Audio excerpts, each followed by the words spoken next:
इमरान मसूद बोटी बोटी काट डालूंगा, मोदी तेरी कबर खुदेगी किंतु परंतु का गुंजाइश नहीं है, मोदी को बोटी बोटी काट डालेंगे। तो इतने मासूम ना आप है ना वो लोग। कुंभ में कलंक लगा, मणिपुर में क्या आपकी सरकार फेल हो गई क्योंकि फुल मेजॉरिटी गवर्नमेंट थी, उसके बावजूद राष्ट्रपति शासन लगा। मणिपुर का एक ही व्यक्ति सामने नहीं आया कि मैं चीफ मिनिस्टर बन जा रहा हूं, संभाल लूंगा। अमित शाह जी पहले गए भी थे, प्रधानमंत्री जी पर आरोप लगता है कि वो वहां नहीं गए, कि नेहरू जी ने और कितनी गलती की थी।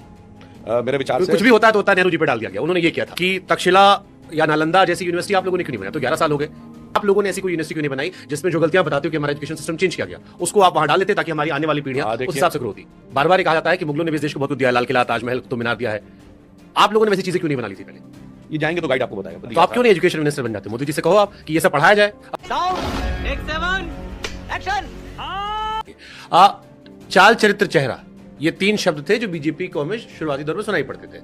अभी बीजेपी वैसी ही है अटल जी से मोदी जी के दौर में। चिंतन वही है, चाल तेज हो गई है, चरित्र और प्रखर हो गया है। अरे कहना क्या चाहते हो? और चेहरा और मुखर हो गया है। 4 चीजें थी, चाल, चिंतन, चेहरा, चरित्र। ये सवाल मैं इसलिए पूछा क्योंकि अभी दिल्ली के मुख्यमंत्री के नाम का अनाउंसमेंट हुआ, रेखा गुप्ता जी का। बहुत सारे पॉजिटिव पॉइंट सामने आए जो आप लोगों ने भी सामने रखे कि क्या क्या वजह थी, तो उसको मुझे बताने की जरूरत नहीं है।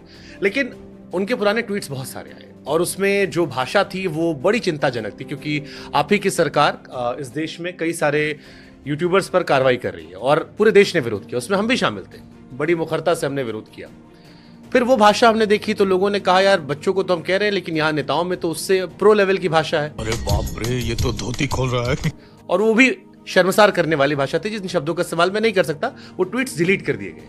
तो क्या इन चीजों का ध्यान नहीं रखते आप लोग जब नेता चुनते हैं? देखिए, भाषा की मर्यादा सभी को ध्यान रखनी चाहिए और राजनीति में शब्दों का चयन बहुत सोच समझ के करना चाहिए। परंतु कभी कभी भाषाओं के कोई शब्द किसी संदर्भ और प्रसंग विशेष में प्रयोग होते हैं, परंतु मेरा मानना है किसी भी संदर्भ प्रयोग में भी संयम का पूरा ध्यान रखना चाहिए। आपकी पार्टी ध्यान रखती है ऐसे लोगों को? हाँ जी, बिल्कुल, हम लोग इस बात का पूरा ध्यान रखते हैं। खाओ माँ का। अगर आप देखें, एक छोटा सा उदाहरण देता हूँ। जो लोग इधर उधर की बातें कोट करते हैं, प्रधानमंत्री नरेंद्र मोदी जी के लिए किन शब्दों का प्रयोग हुआ? मर जा, कब्र खुदेगी, फलाने की मौत, इस तरह की मौत, और बोटी बोटी काट डालूंगी। मैं चैलेंज करके कहता हूं, हमारी पार्टी के किसी भी नेता ने कभी विपक्ष के किसी भी नेता की बोटी बोटी काट डालूंगा, कब्र खुदेगी, हिटलर की मौत और विद ड्यू कैविएट कुत्ते की मौत, ऐसे शब्दों का प्रयोग किया। इवन जब इमरजेंसी लगी थी, लोकतंत्र की मौत हो गई थी, तभी इंदिरा जी के लिए इन शब्दों का प्रयोग नहीं किया। और जो लोग कहते थे इमरान मसूद बोटी बोटी काट डालूंगा, क्या बोला तूने? वो सपा में थे। राहुल गांधी जी 2014 के चुनाव में अगले दिन कोई जाके वेरीफाई कर सकता है, नेक्स्ट डे चुनाव प्रचार करने का। भाई कांग्रेस के कैंडिडेट नहीं थे, फिर आप क्यों गए? और उसके बाद इतना उनके प्रति प्रेम पैदा हो गया कि उन्हें कांग्रेस में ले आए और आज वो कांग्रेस से मेंबर ऑफ पार्लियामेंट है। ठीक है, आप जो बात कर रहे हैं इसमें और भी बहुत सारी, मणिशंकर अय्यर जी का बयान है और बहुत सारे मतलब वो एक लिमिट है, मौत का सौदागर वगैरह वगैरह। और आज तो एक और मैं बात कहूंगा, लेकिन सर ये तो आपकी साइड से भी आता है, जैसे 50 करोड़ की गर्लफ्रेंड वाला डायलॉग था, या सोनिया जी को लेकर कई बार। बहुत अच्छा आपने कहा, 50 करोड़ की गर्लफ्रेंड में किसी का नाम था, बट एक महिला को उस तरह से पैसों से जोड़कर आपने क्यों जोड़ा? जैसे प्रधानमंत्री ने कहा पार्लियामेंट में हंसते हुए, मुझे आज उसकी याद आ गई, तो भाई उड़ता तीर तो आपने पकड़ लिया। एकदम इन्होंने वक्त बदल दिया, जज्बात बदल दिए, जिंदगी बदल दी। अच्छा, मेरे लिए कहा जा रहा है, जबकि मोदी तेरी कबर खुदेगी किंतु परंतु का गुंजाइश नहीं है, मोदी को बोटी बोटी काट डालेंगे। जितने आप उदाहरण बता रहे हैं, ये सब थर्ड पर्सन के हैं। तेरा तो गेम बजाना पड़ेगा। यानी किसी का नाम लेके नहीं बोला गया है, समझने वाले ने अपने आप समझ लिया है कि आपने कर दिया ना सर। ये तो मगर इतने मासूम ना आप है ना वो लोग हैं। तो मैं यही कह रहा हूं, मगर उन्होंने तो कोई खोजा ही मतलब छोड़ा ही नहीं। मोदी की मौत, मोदी की कबर, मोदी ये होगा, मर जा मोदी, ये वर्ड मतलब उसमें गलत को गलत जस्टिफाई कर दे ना। गलत की बात है। मैंने कहा मतलब मरने का कभी हमने किसी के लिए बोला नहीं, मरने का नहीं कहा, बट अरे मरने का नहीं कहा। महिलाओं को ऐसे कह रहे हैं कि मतलब किसी में कहा सुनी हो गई, दूसरे ने गोली चला दी, उन्होंने मतलब अपराध तो दोनों को। हाँ सही बात है, आप ये कहेंगे उसने भी कुछ कहा था और उसने भी वो बात कही। अच्छा, महिला सम्मान की बात है तो कौन सी ऐसी पार्टी थी जिसके नेता ने अपनी पार्टी की महिला नेत्री के लिए टंचमाल शब्द का प्रयोग किया था? चलिए बाहर को तो छोड़ दीजिए, आप कानपुर वाली घटना का जिक्र कर रहे हैं तो अपनी पार्टी के नेता, बट ये आप में भी तो कई सारे लोग ऐसे हैं। सही पकड़े हैं। वो किस स्तर के नेता थे? हमारा कोई उस स्तर का नेता बताइए, यही बड़ी मजेदार बात है। आप कंपैरिजन शुरू करते हैं और ये सारा का सारा प्रॉब्लम शुरू कहां से हुआ? जब सोनिया जी ने 2007 में मौत का सौदागर शब्द प्रयोग किया, सोनिया जी उसमें रूलिंग पार्टी की चीफ थी, उस समय भारत के सबसे पावरफुल नेता थे। मालूम है तेरे बाप को मत सिखा। उनके स्तर से बात शुरू हुई और तब यह बात यहां तक पहुंची। और बाकी छोड़िए, चलिए आप व्यक्ति की बात कह रहे हैं, ये बताइए यहां तो पूरी पूरी कम्युनिटी के लिए इरेडिकेशन ऑफ सनातन धर्म, हिंदू धर्म का समूल नाश। फिर क्या है ये? कोरोना है, वायरस है, डेंगू है, मलेरिया है। फिर एक और मंत्री बोलता है नहीं डेंगू मलेरिया वायरस मत कहिए, there has to be some social stigma अटैक टू, इसको HIV कहिए। बार बार झूठ बोलो। पूछिए भाई, ये तो भारत की अस्मिता के प्रतीक के लिए इतने घटिया शब्दों का प्रयोग कर रहे हैं और व्यक्तिगत कमेंट के ऊपर लेके बचने का प्रयास कर रहे हैं। इसे कहते हैं तिनके की ओट में पहाड़ छुपाने। ठीक है, मेरे सवाल क्योंकि बहुत लंबे हैं इसलिए मैं क्रॉस क्वेश्चन आज कम करूंगा। कुंभ को लेकर मैंने बागेश्वर जी का इंटरव्यू किया, उन्होंने कहा कि अगर सेना को सौंप देते तो ये कलंक नहीं लगता। ये मेरे पॉडकास्ट में उन्होंने कहा, मैंने आपकी तस्वीर भी देखी, अभी आप उनसे मिलकर आए हैं। कुंभ में कलंक लगा, समझ रहे हो? मुझे लगता है कि इस पे जो जांच गठित की है उत्तर प्रदेश सरकार ने रिटायर्ड जज की अध्यक्षता में, उस जांच की रिपोर्ट आने की प्रतीक्षा करनी चाहिए। उसके बाद किसकी गलती थी, कहां पे चूक हुई, यह बात साफ हो जाएगी और उसके अनुसार जो युक्ति सम्मत विधि सम्मत कार्रवाई होगी वो सरकार करेगी। दिल्ली में भगदड़ हुई, उसको लेकर भी कहा गया कि अब किसी पे जिम्मेदारी तय नहीं होती है। ये पता लग जाता है कि 50 करोड़ लोगों ने स्नान किया, लेकिन भगदड़ क्यों हुई, बिना ट्रेन लड़े लोग मर कैसे गए, बिना अनाउंसमेंट हुए, इसकी अकाउंटेबिलिटी नहीं होती है। पुराने जमाने में जैसे नीतीश जी आपकी सरकार में थे, या लाल बहादुर शास्त्री जी का जिक्र होता है, या अटल जी के टाइम पे कम से कम सामने आते थे, होता था ये जिम्मेदार व्यक्ति हैं, इस्तीफे होते थे। अब इसको दो तरीके से बता देता हूं। पहली बात, जांच गठित हुई है, ये जांच की रिपोर्ट आने से पहले जिम्मेदारी गठित करना चाहते हैं। मगर मैं इतना आश्वस्त करना चाहता हूं, हमारे यहाँ जो लोग गलत हुए हैं उनको इतना लंबा इंतजार नहीं करना पड़ेगा कि 40 साल बाद सज्जन कुमार को सजा हो। मस्त जोक मारा रे, ये हंस रहे हलकट हंस। मणिपुर में क्या आपकी सरकार फेल हो गई? क्योंकि फुल मेजॉरिटी गवर्नमेंट थी, उसके बावजूद राष्ट्रपति शासन लगा। मणिपुर का एक ही व्यक्ति सामने नहीं आया कि मैं चीफ मिनिस्टर बन जा रहा हूं, संभाल लूंगा। अमित शाह जी पहले गए भी थे, प्रधानमंत्री जी पर आरोप लगता है कि वो वहां नहीं गए। एक बहुत संवेदनशील विषय, क्योंकि पहले सरकारें थी, मणिपुर का इशू काफी कॉम्प्लिकेटेड है, लेकिन आप लोगों ने क्योंकि दावा किया था और आपकी सरकार ने किसान आंदोलन, जाटों का आंदोलन, मराठा आंदोलन, बहुत सारे आंदोलन को संभाला है, मणिपुर नहीं संभाल। गजब बेइज्जती है। देखिए, मणिपुर का विषय बहुत संवेदनशील है और आपने जो कहा बिल्कुल, ये पिछले 50-60 वर्षों का कैरिडोर इफेक्ट है। हमारा जो पहला शासनकाल रहा वो मणिपुर में बहुत शांति और विकास का रहा। वो पहला मौका था जब मणिपुर में 2-2 साल तक ब्लॉकेड नहीं रहा। आज की स्थिति पर सरकार पूरी सतर्कता और संवेदनशीलता से उस पर नजर रखे हुए है और उसको नियंत्रित करने के लिए सीमावर्ती क्षेत्र है, बहुत सारी उसके अंदर संवेदनशीलताएं हैं और उसके अंदर एक सामाजिक भावनात्मक संवेदनशीलता भी जुड़ी हुई है। तो सरकार उन सारी चीजों पे बहुत सतर्कता और प्रामाणिकता से काम कर रही है। ये गड़बड़ है बाबा। परंतु जो लोग राजनीति कर रहे हैं, मैं सिर्फ एक उदाहरण देना चाहता हूं। केंद्र सरकार के विरुद्ध अविश्वास प्रस्ताव आया मणिपुर को लेकर, मणिपुर विधानसभा में क्यों नहीं आया अविश्वास प्रस्ताव? प्रदेश का मुद्दा है, चल रहा था कि आने वाला उसी लिए मगर आया ही नहीं। 2 साल हो गए, कभी नहीं आया। नहीं, इस बार चल रहा था। ये तो मैं 2023 की बात कर रहा हूं। अब आइए, प्रस्ताव आया मणिपुर को लेकर। आज तो डिजिटल डाटा का जमाना है, जाके चेक कर लीजिए, 5% भी मणिपुर पे नहीं बोला गया। प्रस्ताव लाया गया मणिपुर पे, विपक्ष के सारे वक्ताओं का स्पीच जाकर कोई डिजिटली चेक कर ले, 5% नहीं बोला गया मणिपुर के ऊपर। सब इधर उधर की तमाम बातें बोली गई, जिसमें राहुल गांधी जी हिंदुत्व भी समझाते रहे, वो अडानी भी लाते रहे, फलाना लाते रहे, सब कुछ। इसका मतलब साफ है, मणिपुर को एक मुद्दा बनाकर दिल्ली में राजनीति करनी है। मणिपुर के प्रति संवेदना के साथ समाधान के लिए नहीं सोचना है। ठीक है। एक कई बार तंज में लोग सवाल पूछते हैं आपको कि नेहरू जी ने और कितनी गलती की थी?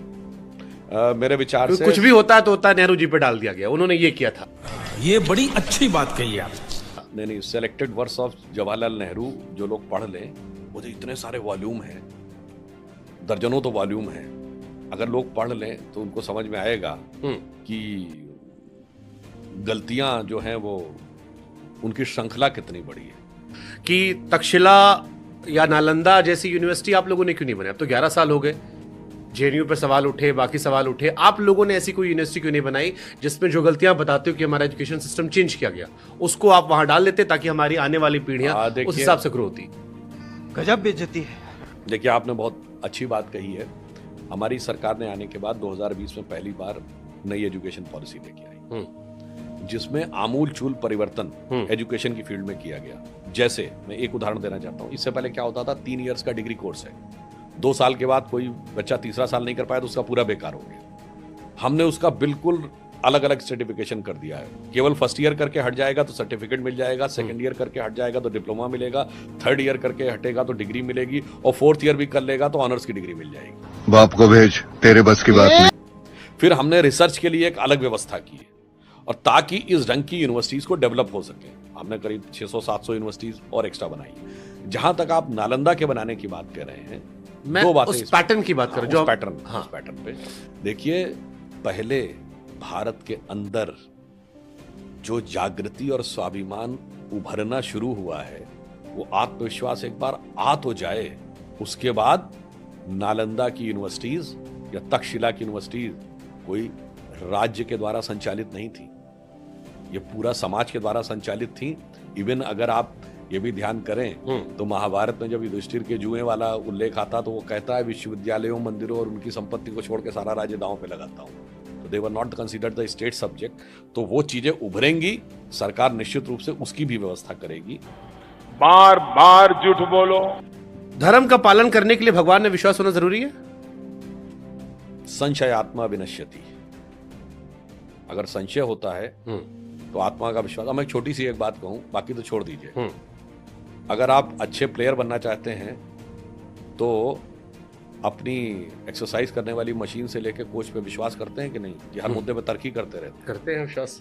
तो फिर तो यदि फिजिकल स्ट्रेंथ के लिए चाहिए तो मेंटल और स्पिरिचुअल स्ट्रेंथ बगैर विश्वास क्या जाएगी। ठीक है, राम मंदिर के निर्माण से भारतीय समाज में क्या बड़ा बदलाव हुआ?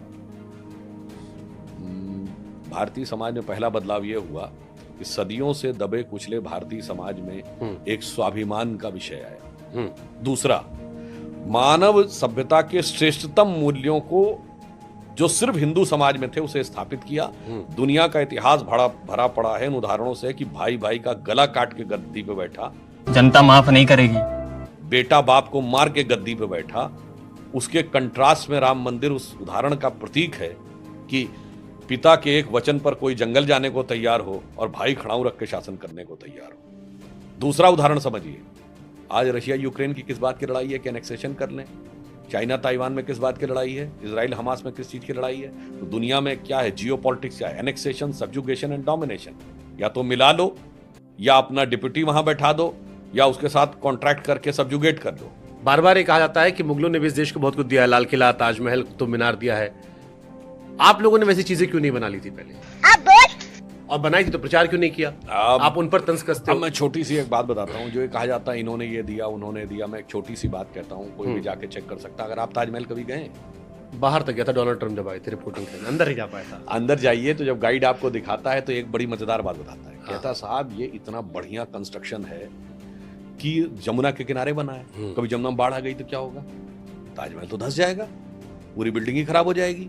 तो क्या किया गया, उसके बेस में आबनूस की लकड़ी लगाई गई ताकि अगर पानी आ जाए तो लकड़ी की वजह से वो प्लेटफॉर्म को थोड़ा तैरता रहेगा, वो नीचे नहीं जाएगा अगर ह्यूज फ्लड आ जाए तो। और आबनूस की लकड़ी इसलिए लगाई गई है क्योंकि आबनूस की लकड़ी एकमात्र लकड़ी है जो भीगने के बाद जब वो सूखती है तो उसकी स्ट्रेंथ बढ़ जाती है कमजोर होने की वजह। हम मालूम है तेरे बाप को मत सिखा। ये जाएंगे तो गाइड आपको बताएगा। तो आप क्यों नहीं एजुकेशन मिनिस्टर बन जाते? मोदी जी से कहो आप कि ये सब पढ़ाया जाए। मैं आपको बहुत सी बातें बताऊंगा। अब जैसे हम ही पढ़ रहे थे, अभी संभाजी का पढ़ रहे थे, हमको उसमें नहीं पढ़ाया गया उतना डिटेल में। हमको जो पढ़ाया गया बच्चों को वो उसी को आप शिकायत करते हो। तो पहले आप लोगों ने पढ़वाया, उसके बाद उस टाइम अटल जी की सरकार थी जब हम स्कूल में पढ़ रहे थे।